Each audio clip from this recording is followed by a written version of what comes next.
En esta serie de videos vamos a entrar a la programación funcional y vamos a definir algunos objetivos que tiene este tema. Vamos a comprender los conceptos básicos de este paradigma y también vamos a ver cómo se relacionan o cómo se ordenan estas funciones. Y también hay una muy especializada que es la función lambda. Vamos a ver algunos ejemplos de cómo serían aplicadas y también algunas herramientas como map, filter y reduce. Estos temas dimos un poco más de extensión a algunos de los cuestionarios que se dieron en las clases anteriores para ahondar un poco más en los conceptos. De cualquier manera, en esta serie de videos se va a dejar igual la definición como se hizo en programación orientada a objetos de cada ejemplo, de cada función o de cada herramienta que se utilice. Y también vamos a ver otros conceptos como la inmutabilidad y el uso de colecciones inmutables, ¿de acuerdo? Entonces, esta clase como introducción a este paradigma de programación funcional lo vamos a definir como un paradigma que trata la computación como elaboración de funciones matemáticas y evita cambiar el estado y los datos mutables. Justamente que se llame funcional tiene que ver con la definición que tenemos nosotros en matemáticas de las funciones. Estas funciones, si recordamos, son cómo se relacionan o cómo crean entre conjuntos pues una afinidad los datos o los valores. Entonces, en Python este paradigma pues se estableció o se definió porque ofrece una forma pues de hacer flexible el código y pues esto permite que sea más limpio, ¿de acuerdo? Entonces, recuerden que los paradigmas se van estableciendo a partir de la observación, ¿no? A partir de que se empezó a programar, pues se repetía código hasta que se llegó a los paradigmas y estos paradigmas se fueron definiendo justamente porque se reducía la cantidad de código para realizar alguna instrucción, alguna tarea, programar eh, cualquier cosa. Entonces, siempre hemos dicho que entre menor sea la cantidad de líneas de código para poder ejecutar la tarea, pues eso va a representar ventajas tanto en el hardware como en el uso del software, ¿no? Es decir, nuestros componentes internos van a ser suficientes con una cantidad menor de código y eso va a permitir que los equipos pues puedan ejecutar estos programas sin mayor problema.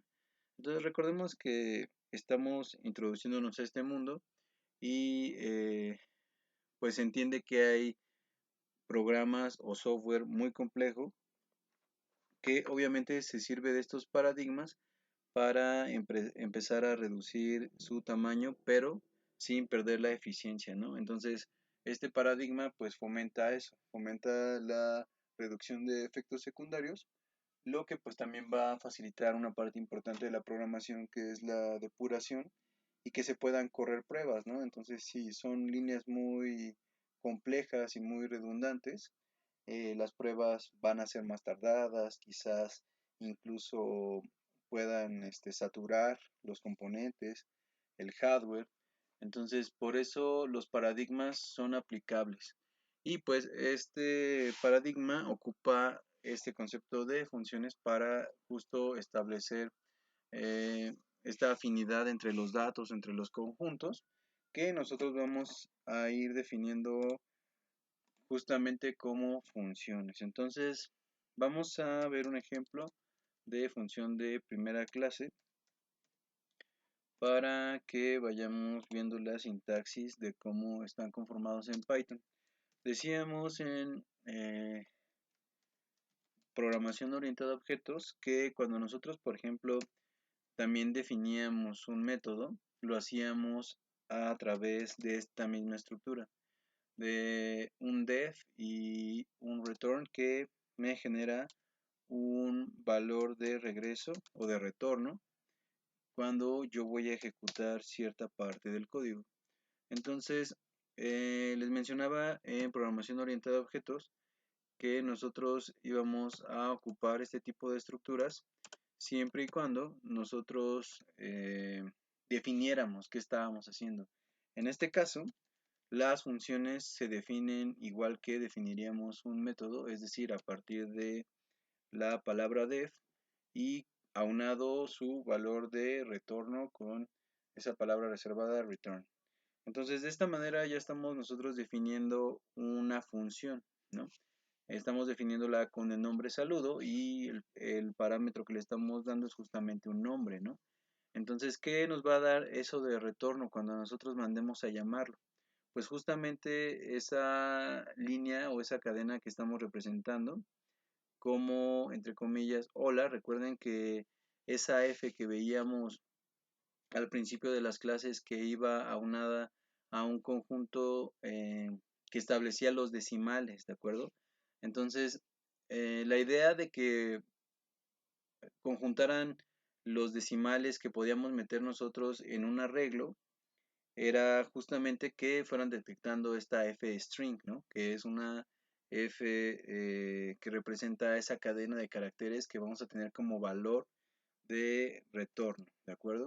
Entonces vamos a definir otra función que recuerden, esto no es ya un método, ya no estamos creando una clase y dentro de esa clase estamos creando este, nuestros métodos. Ya estamos creando puras funciones porque esto es un paradigma que justamente con estas partes de las funciones, es decir, pequeños fragmentos de programación, nosotros podemos ejecutar otras acciones, otras instrucciones que ocupen parte de este código que estamos definiendo como función. Entonces nosotros al llamar funciones, como también lo hacemos al llamar los métodos, estamos ocupando justamente la parte que representa del objeto, hablando de programación orientada a objetos. En este sentido, nosotros creamos las funciones para hacer llamadas en un momento donde se ocupe para otras instrucciones, para otros ejemplos que nosotros podamos encontrar o algunos otros desarrollos que podamos tener. Vamos a crear pequeñas fracciones de código que quizás no son necesarias todo el tiempo en el código. Sin embargo, son establecidas para que nosotros en el momento en el que sean necesarias, pues podamos ocuparlas y ocupar las instrucciones que representan para nosotros definir lo que necesite nuestra programación, aunque sea más extensa. Entonces, habíamos también dicho que las librerías que habíamos mencionado mucho, que conocemos normalmente o que tenemos la idea de alguna vez haberla visto en algún lenguaje de programación, lo que nos genera justamente es una función muy grande, ¿no? Que también se le puede conocer como un módulo, que igual siguen siendo fracciones de código que nos van a ayudar a relacionar los datos que tenemos o que estamos desarrollando en algún proyecto con partes, por ejemplo, matemáticas, ¿no? En C++, cuando ocupábamos esa librería MathStudio, pues cargábamos lo que ya está incluido en toda esa programación. También lo decíamos como un motor de renderizado, un motor de búsqueda.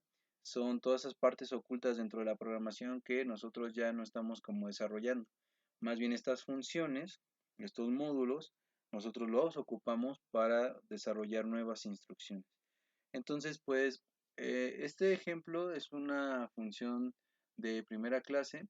Aquí lo que está pasando es que el saludo, pues, es una función que se pasa como un argumento en la forma ejecuta guión bajo función, que es lo que mencionábamos que quizás esto se vería como un método, pero no estamos dentro de una clase, demostrando que las funciones pueden ser asignadas y utilizadas como cualquier otro objeto, que es lo que mencionábamos, ¿de acuerdo? Entonces esto es cómo definiríamos una función de primera clase.